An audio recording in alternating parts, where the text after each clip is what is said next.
Hey, folks, this is Brian Blessing. Hope you're enjoying the Hockey Betting Podcast. We have a couple chuckles, try to get you a lot of winners. If you like what you're hearing, hit the subscribe button, give us a review, give us a rating. Most importantly, enjoy the hockey and keep coming back to the Hockey Betting Podcast. You're listening to the Hockey Betting Podcast, presented by BetCrisCanada.net. This is the Hockey Betting Preview for Friday, July 24th, 2020. And now, live from Las Vegas, the host of the Hockey Betting Podcast, Brian Blessing. All right, folks, here we go. Heading into the weekend, the Hockey Betting Podcast, and we got a lot of hockey players heading to a bubble or a prison. I don't know. What do we call it? You calling Edmonton a prison? No. I like Edmonton personally. No. Edmonton is a lovely burb.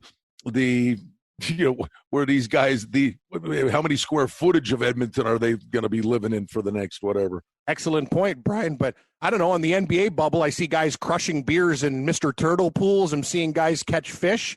So I think the bubble is a lot bigger than people think. Hey, I caught a trout. I mean, you know what? So, what are we going to be like 4 days into this, and Connor McDavid's going to run into jump on the ping pong table and go toga? Exactly. No, hey, let's hope for the best. Like you saw, baseball day one, Soto's got coronavirus. I'm like, wow, this is a good start. Kershaw, he hurt his back. I'm like, oh, geez. Well, got the games done. You're sports bettors. It's like a karma thing, right? Yep. Is it bad karma that the first game, Dr. Fauci throws the ball 6 feet and then it gets rained out?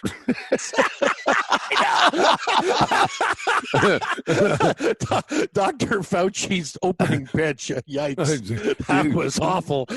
I'll tell you, the one thing, he did flatten the curve. Oh, he sure did. Oh, God. Nice. Yeah. That was, I mean, why would you even go out there? I don't know, Brian. Yeah, that's the thing. Like, if you can't throw a ball, best just to say thanks for the invitation. I'll just stick to talking about coronavirus. Yeah, like the guy thinks, say, what, is he going to be a Tom Seaver? You knew Fauci couldn't throw, but anyway, what can you say, Brian? Before we get into the playoff matchups, what do you think about release the Kraken? What do you think about Seattle's unveiling? You know what? I'm not even going to be a punk. I'm not in the mood. Yeah. The color scheme's fine. I like the color scheme. Typical Seattle scheme. Yeah. The logo's fine. It's all right. I think the secondary logo with the anchor and the Space Needle's really cool. I agree. I guess. I mean, didn't your mom tell you when you were a kid, don't skate with scissors? I mean, you're playing an octopus. Don't you just start one at a time? Just cut the tentacles off. I love calamari, Brian. No, here's the. You know what? I wanted to see an octopus on one of the jerseys with like a hockey stick and like a black eye, like something just a little bit different. No, but I got to hand it to him. Everybody bitches and complains these days. It's not bad. Like it's pretty good. And I said this on my radio show here. And even like Golden Knights fans here taking. I go, hey, boys and girls. They were all saying this crap about you 3 years ago. Exactly. They're like, Knights? Exactly. Oh, look at those colors. I mean, actually, when it's all said and done, I love everything they did. It worked. But that's just the nature of the beast. Something new comes in. People are going to like it. People are going to hate it. But I guess, you learn something every day. Okay, what is it? It's a mythical octopus. The one thing is, all right, you're stealing Detroit's thing. Are they going to be throwing octopi on the ice here all the time? That's a good point, man. Excellent point. That's Detroit's tradition. I don't think the Kraken even thought about it. I don't know. They'll just probably chuck Starbucks. Coffee stains all over the ice. Yes. The Starbucks Kraken power play. I don't know. Yeah, it's just, they can't do that to Detroit. I can tell you that. That's not cool. Well, and the bad jokes are out there everywhere, right? Hi, welcome. It's game 2 of the inaugural Stanley Cup playoff series for the Seattle Kraken. You're looking live at the Crack House. The Crack House. I like it. I guess they could throw calamari, Brian, right? That's squid, octopus, right? Fried calamari instead of octopus. Anyway. Right. No, I wish them well. I wish them well. I wish them. I'm in a beatdown mode. Yeah, The funny thing is, from a serious side of it, yeah, the NHL, specifically the owners, are damn lucky. I mean, this thing is a nightmare, this pandemic. But could you imagine where this league specifically would be if they didn't get the owners all didn't get $500 million 3 years ago from the Golden Knights and the cake rolling in from these guys? Excellent point. Yeah, no, it'd be a train wreck. Like, great point, Brian. I see, these are things you don't even think about, right? You're absolutely correct, man. Without that influx of money, there'd be big problems. There's the salary cap would be $40 million. Yeah, exactly. Wow. You're basically sitting there, between periods where they got the Zamboni up on jacks changing the tires. the referee comes out with a hat, donations during the intermission. It's like the plate at church. Give. Send these guys to the hub. They're playing street hockey. Game on. Car. The Zamboni comes out. Car. Yeah, exactly. That's awesome. All right. Anywho, so the training camps seem like they're going pretty good. A guy or two here and there. Injuries. Pacioretty is nicked in Vegas. Unfit to play. They say, he'll be on the ice before they leave, but that's the nature of the beast. The funny thing is, Cam, just with even these guys, when you think about this, these guys, they had whatever it was like a month, 5 weeks of the voluntary thing where they could get on the ice 6 at a time and just clown around. These guys are ready to play Russian roulette with 5 bullets. They've been practicing for 7 weeks. They're ready to rock. They're ready to rock. And this is the thing, Brian, we're going into this season. Hockey is the most crazy playoff sport to begin with. These guys rested and healthy. Some of the brand of hockey is going to be, I know we're in a pandemic, but man, it's going to be fast, hard hitting. Guys are going to get smoked out there. That's the thing. We know how hard it is in the regular season when you go into the playoffs. These guys are rested. Well, the funny thing is, it could be spectacular out of the gate. I think as they get up to speed and shake off the rust, I think it's going to be incredible. I think they'll put on a great show. They may shock us and come out of the gate, but I do believe there'll be some teams go, this is just not good for me. I don't like this. The highlight of the whole damn thing, actually, Cam, may be the exhibition game between Calgary and Edmonton, where these guys all got the license plate, and it's an exhibition game. That's must-see TV. Is that exhibition? I hope that's on TV somewhere. Yeah, those teams hate each other. Remember, every time they get together, there seems to be a brawl, stick work, all sorts of stuff. Yeah, COVID-19, they don't social distancing. Are you kidding me? There's going to be missing teeth. Every time. When Edmonton and Calgary recently, Brian, it's been stupid. These teams, they really get at it. I'm with you. I can't wait to watch this stuff. Oh, and Tkachuk, he'll get up to speed real quick. Yeah, he will. He will. I mean, enough talking about it. It's one of those things, but I think the potential for it to be really, really, really good intrigues me. We're not even going to get back on this bandbox about the audio. I think they missed the boat on that. But now they're talking about, I guess, this is what they were talking about. A normal hockey game has 20 cameras. They're saying that in each of these arenas there's going to be 32 cameras. So, I guess we'll have 17 different angles of chiclets flying. I guess. Yeah, I don't know. Less is more. Sometimes I just hope they don't overdo it. You know what I mean? Sometimes they worry about that. When stuff. You say less the is product more on the ice, let's keep it simple. In this case, and we pled the case last week. Less is way more, and less is let me hear what they're saying. Exactly. But I'm not. It's going to sound like Morse code, but hey, I'm not expending the energy I did last week on this, and then throughout the week here. If they can't see, and that was a real cool thing they could have done. So be it. But we had Jim Toth on from Winnipeg yesterday here on my show. We've been going around the league. Everybody's acting, from what we're hearing, they're all saying the right thing, but the players seem, for the moment, they seem to be into this. I think the real punch to the gut for some of these guys is, this is the nonsensical thing. They're sitting here like, okay, what more can we talk about? What are you guys taking up there? Like these guys. Well, I'm taking my Xbox, and these guys are going to be trapped up there. Some teams are going to go up, and it's a frat party, and they're going to say this is fun. And other teams are going to go, I want to get home to my wife and kids. That's the thing you have to, and that's why the eye test is very important, Brian. It's interesting. We talked about MLS, and Gabe gave me a lot of credit on our show, my radio show that I do, because I said there's something wrong with Atlanta in the MLS tournament. They're one of the best teams. I know they were missing their striker. Quit. Yeah, they did. Like the minute I watched the game, there was no hustle, the shrugging of the shoulders. I'm like, I'm fading this team. Even against FC Cincinnati, they were huge favorites. They were horrible. They didn't score a goal in 3 games, and we will do the same thing with hockey. We have to say who wants to be here, who has a positive attitude, and who has a negative attitude and already checked out. They want to go home and have sex with their wife, and they want to get out of the bubble. I get it. But you know what? Some teams are going to enjoy it. You're right. It's going to be frat party for some. Say, hey, this is cool. This is a once-in-a-lifetime opportunity. It's different. Others will have their other bad attitude, and just say, I'm done with this, and they'll quit. Well, the good news is sports, for the most part, is coming back. The bad news is that sports is coming back because I had Houston last night in the MLS, and this jackass referee. Oh, yeah, I was on Houston, too. I know. That was crap. He calls a penalty kick on a corner. The guy, it was disgusting. The guy sold it. It was soccer? In hockey, he'd have got 2 minutes for diving. Yeah, no, soccer does that. Like a lot of the time, things happen. A lot of sketchy endings, and I actually picked a draw, Brian, in the nightcap, which paid pretty well. But it would have been nice to hit both.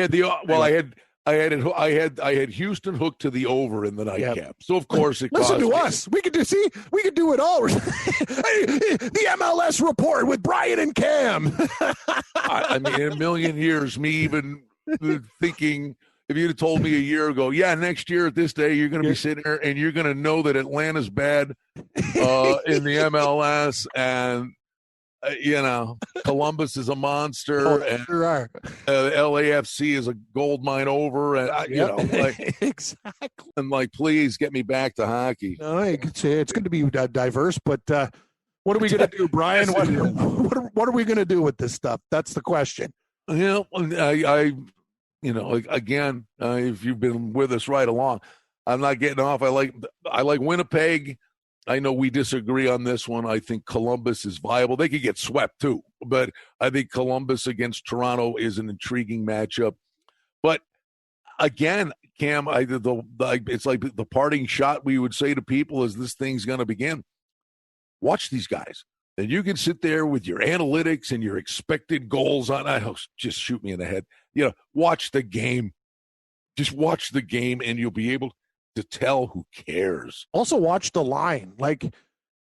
Pittsburgh versus Montreal are coming out at -165. That's, you have to look at lines and go, what's the book trying to do here? That seems like they're trying to basically people are going to be putting Pittsburgh in parlays left, right, and center, like they've already won the game. Think about it, Brian. Pittsburgh, the Leafs are almost the same price against Columbus in a series that should probably go the distance against Pittsburgh and Montreal. And Pittsburgh's a buck -165 versus the Canadians. The Leafs are -160 against Columbus. Are you kidding me? See, this is something that tells you the books think the Canadians are live, or people are just going to pound Pittsburgh, and maybe it's not that simple. And it's not that simple. Well, no, I think that's a function of it's like Kentucky Derby week. There's always the now horse or the sharp horse. That everybody talks about. Oh, this one, and the horse spits the bit and runs 14th. It's like, and Montreal has been the buzz topic that, Montreal, and they're the last ones in, and Buffalo was sitting there playing them that night. And if Buffalo would have won, they'd have been in. But Montreal and the teams that technically shouldn't be in this thing, look out, and it's right. But it's like Carey Price, and it's true. Short series. Can Carey Price steal the series? The answer is yes. Yes, he but can. are you sitting there going, that's the best option I have? No, It's like, I'm with you. It's like a flyer. What do you say? What are your words? I'm going to sprinkle. I mean, that's sprinkle. That's a sprinkle, right? I mean, I don't know where I love Winnipeg. Winnipeg losing 3. Yeah, I know. I think Calgary's dysfunctional. I think Gaudreau knows Hall's coming. He's leaving. I mean, something wasn't right with them from the get-go. You know what? The Islanders were a disaster. Who knows? What if this break, all of a sudden, these guys come back and one goofy thing happens in a game where some guy cross-checks a guy and they jump the guy, and all of a sudden this team, bonds together and turns into a monster that gets hot for 5 weeks. That's what happens in the playoffs. It does. And, initially, Brian, the more when it first came out, I'm like, oh, dogs. The more I look at it, I'm kind of going, I'm looking at every series. Like, I like Carolina minus 125 against the Rangers. I think Carolina can win the Stanley Cup. Thank you. You and I are the only two that like Carolina. Go bet the Rangers then. Like, we could be wrong, it's only 25 cents. Like, you talk about the Jets. I think the Jets-Calgary series is way closer. Like, Carolina is a better team than New York Rangers. I know they got Panarin, but Carolina is damn good. Like, they can play with anybody. If this line goes down anymore, Brian, I might actually put more units on it. Like, if I can get Carolina at minus 115 or something, like, are you kidding? I'm glad you said this. I'm going to smash it. That was the other one. The Montreal thing was just, I'm getting blue in the face here and that. But the other one was, smart people. I know. Everybody, they're like, watch out for the Rangers. And I'm like, okay. I'm assuming it's Shesterkin. The Rangers are sitting there going, they got it with Georgiev and Lundqvist. They're having a battle to decide who the goalie is. Like, well, when did the Rangers become the Central Red Army team that everybody loves these guys? I agree. It's scary with Panarin because if he's motivated, he could take the team on his back. But he's motivated. He's the one sitting there. He was the most vocal guy about the CBA and the protocols and this and that. Brian, I like Carolina regardless, even if he plays well. So that's the thing. Like, I'm saying I love the Hurricanes. Like, that's probably going to be my top play. And another thing, I'm looking at Edmonton and Chicago. People, Chicago. I get it. They got Taves. Come on. They got Kane. No, Edmonton. And I'll tell you, Anthony from the kid from Detroit, he is a perfect fit for Edmonton because now Anthony Siu? Yeah. Yes. Tough name to say. Anyway, you know who I'm talking about. Well, I'm going to call him Double A because that's what he's getting on his report card with this Edmonton Oilers team. With him, Draisaitl, and Edmonton. Yeah, I'm glad. You know what? Their speed will suffocate the Blackhawks. Like, I like Edmonton. They're only $1.50. Sign me up. See, that's the thing. I'm liking some of these favorites now. I'm glad you said that because the funny thing is, I do a daily hockey show. We do this podcast and you know what? I swear to God, it's like out of sight, out of mind, and I know this and that. And I virtually completely forgot about Anthony Siu on the Oilers. It's a huge move, man. And and you're right. And yes, Kane, Taves, and the one thing is a 5-game series. The shorter the series, the better the chance the underdog has. Yes, right. The better team over a longer series, it improves their chances of surviving. Definitely. But in a short series, you're like, you had a bad 4 days and you're golfing. Ask the Lightning. Yeah. No, and that's the thing. You're absolutely correct with what you say about the short series, but I'm just looking at Chicago. Sure. What are they going to do though? Like, I don't care about, they have older defensemen getting healthy. It doesn't matter. These guys were slow-footed to begin with. How are they going to handle Edmonton's speed or not? How about Malcolm? The only way they beat Edmonton is if their goaltender literally makes 40 saves a night and is the second coming of Tony Esposito. So, in other words, you're counting on Malcolm Subban. Yes. Yeah. Stand on his head. I think the Oilers actually at this price, Brian, I might go to the bank and talk to my teller and say I need more. I think Edmonton and Carolina to me, I'll tell people you can go bet the dogs, but I don't mind the juice in these series. I'll bet Edmonton at 50 cents and I'll take Carolina at 25 cents right now, and I'll throw it down. I might play these a lot bigger than I usually do too. you'll probably, the wood you'd have to lay is ridiculous, but maybe the best bets of our lives is just play over 1.5, in the first period of those games, every game. You're right. A lot of juice, though. These guys aren't stupid. I remember back in the day, when we were having those bets, and what team was it, Brian? Was it Tampa Bay? A lot of the time, I remember people were just blindly betting it. No, Chicago. It was Chicago. You are correct. Chicago, and it worked for about 16 games, and then the book 18. said enough. Enough. They cranked that juice, dude. I know. Come on. I know. And the other one, I guess, just to maybe revisit some of the things we said last week, just stylistically, I've got this feeling that the Vancouver-Minnesota series is going to be really high scoring. I'm looking for goals there. I think totals might be the cool way to go here once the series start to roll up, and then the other thing, and the players honestly could care less. But, you've also got these teams that are down 0-2, in this best of 5 play-in thing. And, we lost. Okay, we got a 1 in 8 chance of getting the best player in hockey coming out. Yeah. It's something to think about, right? I really like where you're going with Vancouver, Minnesota. I still think there's a perception out there that, Minnesota can play those short, those low-scoring games. No, that hasn't happened. Minnesota can score. Vancouver can score. I'm totally with you. And, Brian, I'm scared. A lot of people I respect, I'm going to be betting the Leafs, but Columbus is a very scary team to me at plus 140. I'm looking at the favorites. I almost like them all. I'm looking Pittsburgh should beat Montreal. I love the Oilers. As I said, we both like Carolina. Florida, the Islanders is a pick'em. But I'm looking at that series going some underdog's going to win. For me, it's probably going to be either Minnesota or Columbus. But I'm betting I think the Leafs win, but I'm scared. I think the round robin games, I believe there'll be a lot of ice out there and guys are working on stuff. I think in many of those games, they could be high scoring. I will tell you this. The first round robin game is Vegas and Dallas. Mm-hmm. And it's Bishop. And I'm telling you, I don't know if it's Leonard or Fleury. Leonard's been unbeatable in practice. But the Golden Knights are working on the power play and all this.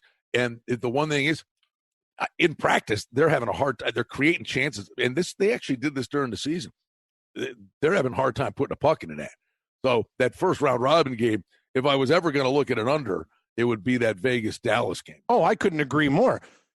And that's the thing. We talk about Fleury. I hate to say this, Brian. I almost think starting Leonard would be more beneficial to the Knights. It's not going to happen. I think they may get to that point. Due to years of service, Fleury's the guy. But I'm telling you, if the Golden Knights start Leonard, I don't see Dallas scoring more than 1 goal in that game. And I think Vegas probably gets 3 or 4. So even if it's 4-1, it stays under the 5.5. I couldn't agree with you more. We're reading each other's mail right now, buddy. Sometimes that's a really good thing, right? Sometimes. I'd say for us, most of the time, if we're both on it, we've had more winners and losers. But I like Vegas, and I like the under. And I'll tell you something. If Robin Leonard starts for Vegas the way he plays, he's stupid. He's like a lacrosse goalie there. And I'm telling you, Vegas could win the Stanley Cup. You talk about Colorado, I could just see it'll be a nightmare for team scoring on this guy. When he's hot, he's unbeatable. Oh, by the way, people talk about Carey Price. Robin Leonard, man, some of the saves this guy's made, he is scary right now. And oh, by the way, I would throw out there now Colorado eventually would play Vegas. Now, if they're playing Fleury, over. If they're playing Leonard, I'd stay away from it. But watch for Colorado maybe to be a sneaky dead over team, and they go back and they get their power ratings and all this, that, and the other thing. Don't forget all year long it was McKinnon skating around generating stuff. Mm-hmm. But now you got Landeskog's healthy, Makar, McKinnon. This Colorado team's, I think they're going to score a lot of goals. I think Colorado could be a sneaky over team, and in the short term, I think you'll get deflated totals on their games because they weren't scoring during the year, but they were a mash unit. Yeah, and look exactly what we talk about. St. Louis and Colorado, the first game, straight pick them, and it's 5.5. I got to go over. I even believe the Blues will score a couple of goals, and Colorado will want to play up tempo. I see 6+ goals, definitely, Brian. I agree again. I'll take the over in that game. Yeah, no, that's one. I like that. That one fits the bill for it's a round robin game. It's funny. I know they've got to say what they got to say. These round robin games, to me, I think any coach that shortens his bench and is all in on trying to win round robin games is a moron. It's just work on your game. Mm-hmm. Who cares? What are you gonna? You're gonna get a banner, you know? You get a Tim Hortons banner because you won the Edmonton free Tim round. Yes. Yeah, you're going to get a round robin banner. We were successful in the round robin. Oh, I know. It's like, but use it for kindling. Lasers. No one cares. Lasers and the ropes and hanging the banner up next year. It's like. And you like another thing we were talking about. You like Boston. It was funny. We were talking about Boston, Philadelphia. You like Boston in that first game against Philadelphia. They're only laying 35 cents. That's a team you got to fear. I'm fading Philly. Philly was a thing. Philly was a home. Yeah, Philly home was a team. home monster. Yep. I agree 100%. Again, Brian, it's crazy. Sometimes I like to disagree with you, but you're so on point right now. I couldn't here's the thing. Philadelphia was a hot team going into the break too. Carter Hart, man, they figured it out. All the veterans on their team, you said it. I don't know what it is about Philadelphia, but the Sixers and Flyers, their winning percentage at home, great. They go on the road, they tank. So Boston laying 35 cents. They're a professional team. They have so many good players. I'm with you. Sign me up with the Bruins. I'm going to do a little survey says thing here while we're talking. Survey says. Philly was a hot team. Cam says. Did you see Bruce Smith on Family Feud? I heard about it. What did he do? No, he's like that. Something using. He's like wrench, or something. Penis. He threw a penis. Steve Harvey's like, wow. His jaw just dropped. Bruce Smith. Steve, can I get a penis? No, it was just. I'm like, I love this guy. I love him. Here's my little survey says. Survey says. Well, by the way, the last game Philly played at home where they couldn't lose, they lost to Boston 2-0. Okay. But beyond that, you said they were hot coming in. Before that, well, they beat Buffalo. They were monsters at home. That's all I'm saying. No. Why I'm saying when you said they were hot coming in, I'm just looking to say how many of these were home games. So they lost to the Bruins 2-0. Prior to that, home games, wins over Buffalo and Carolina. Carolina's a good win. Okay. Yeah. They swept the home and home with the Rangers, so they had a home game. Prior to that, they had this long homestand where they beat so the Rangers was one of them. They beat the Sharks. They beat Winnipeg. So in other words, yes, they were on a Tootsie roll, but they were playing 65-70% of those games were at home. And I'm just telling you, home and they were nuts. That was actually that Boston loss. They had won 1, 2, 3, 4, 5, 6, 7, 8. They had a 10-game winning streak before they lost to the Bruins. Yes, they did, Brian. That's and then the pandemic hit. Flyers now, all that positive mojo, not good for business. But 7 of those games are at home. Yeah, Boston. Philly's a team I'm probably going to fade in this tournament. Yeah, I think so. All right. Well, they're about to get up there. I think it's going to be intriguing. The camps and all these coaches, the one thing, and I honestly, while watching Vegas, I've watched this stuff enough to know I don't notice any discernible difference. They're skating fast, and I guess it's scary. They're just and you watch every game of them. I watch every game of them now. With it's not about Vegas. It's not about Vegas. I'm just saying these guys. They don't look like, oh, my God, those guys haven't done this in 5 months. Don't forget the beginning of the regular season. These guys are playing in the Beauty League. And it's like, they're never off skates. That's the thing. Like you could say they go up to the cottage and they crush some beers, but they're still hockey players. They're in great shape. They're not like me, Brian, sleeping on the couch. Wake it up and how am I going to, crush some chicken wings and stuff like that. And just, like these guys are professional athletes. They're in great shape. They can go do all that stuff and still be amazing. They can turn it on. Let me tell you something. There are a handful of guys here without naming names, and I can, but the point is, if there are 2 or 3 of these guys here, young guys, up and comer looking to take the next step. The one kid, the defenseman Zach Whitecloud, they're like, what happened here? Look at him. Like, he had 9 games under his belt. Well, a lot of this kid come back, he put 10 pounds on, all muscle. So a lot of these guys are going to say they used that pandemic and they weren't sitting home eating Doritos. No. It's going to be a benefit to some of these guys.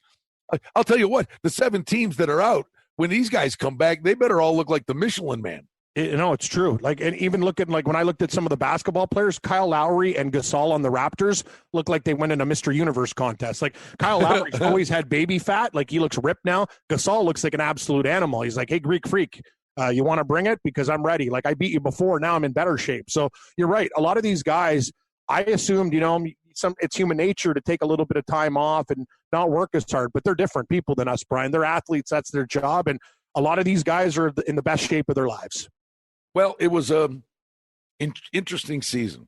We got them to the tournament, Cam. We at least got them to the tournament. We did. I got one more quick one. We didn't go over this series. We talked about every other one, like Florida and the Islanders. I kind of like the Islanders. Do you?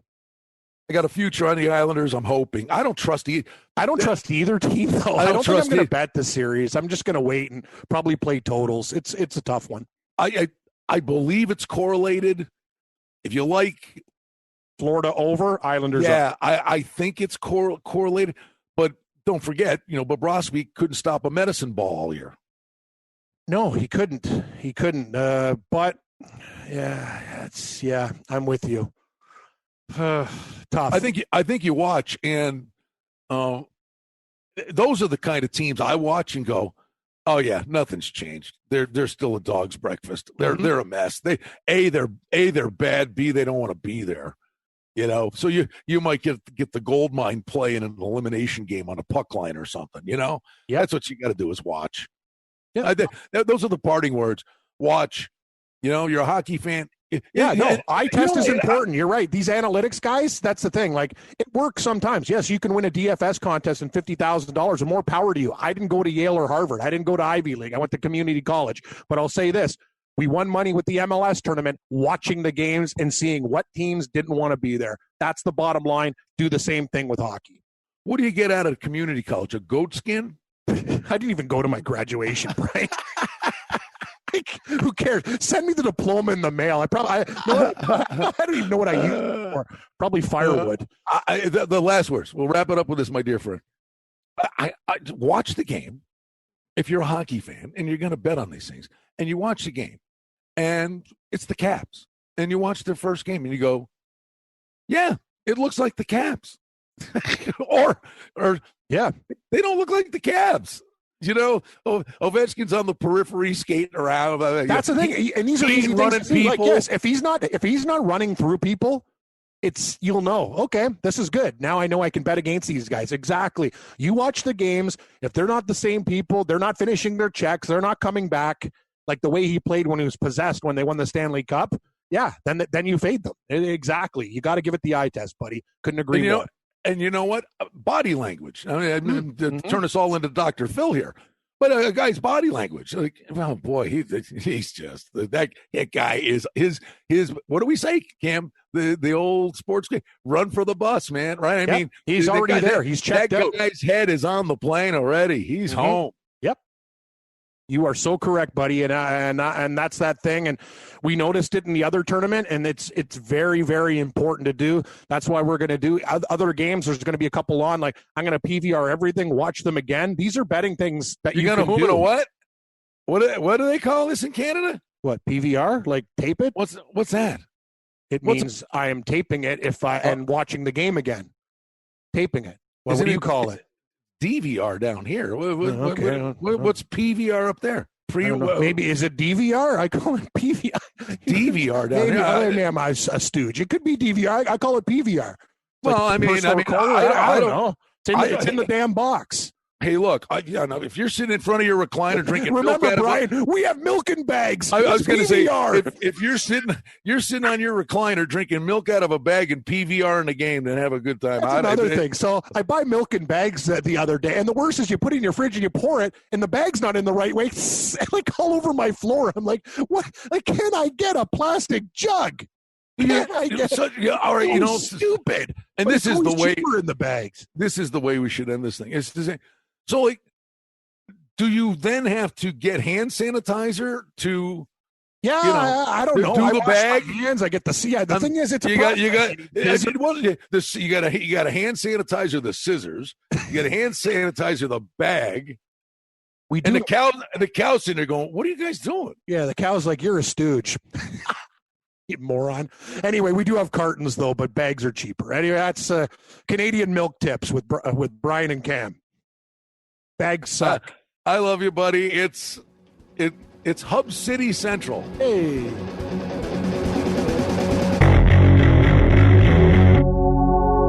Hey, folks, this is Brian Blessing. Hope you're enjoying the Hockey Betting Podcast. We have a couple chuckles, try to get you a lot of winners. Hey, we hope you like what you're hearing. And if you do, hit the subscribe button and give us a review, give us a rating. Most importantly, enjoy the hockey and keep coming back to the Hockey Betting Podcast. The handicapping and sports odds information contained on this podcast is for entertainment purposes only. Please confirm the wagering regulations in your jurisdiction as they vary from state to state, province to province, and country to country. Using this information to contravene any law or statute is prohibited. The podcast is not associated with, nor is it endorsed by any professional or collegiate league, association, or team. This podcast does not target and is not intended for an audience under the age of 18. If you think that you have a gambling addiction, stop this podcast now and please seek help. Gambling and betting on sports is a form of entertainment and should be about having a good time. But when done excessively, it may negatively affect other areas of a person's life, such as their physical and mental health, school or work performance, finances, and or interpersonal relationships. At BetCrisCanada.net and the Hockey Betting Podcast, we're concerned about the addiction that gambling may cause, and for this reason, we encourage everyone to practice responsible gambling, an approach to gambling that helps you ensure that it remains an enjoyable activity. Here are the main principles of responsible gambling. Don't think of gambling as a way to make money. Always gamble with money that you can afford to lose. Set limits and stick to them. Never chase losses. Don't gamble when you're depressed or upset, and create a healthy balance. Always be aware of how much time you spend gambling or thinking about gambling. And do not allow gambling to cause you to miss out on time with family and friends or time spent on other activities you enjoy. By following these guidelines, gambling can be a good time and great entertainment. If you feel at any time that your gambling is taking away from important areas of your life, is causing you stress or depression, or is leading to financial losses that are beyond your control, please reach out for help. Learn more at responsiblegambling.org.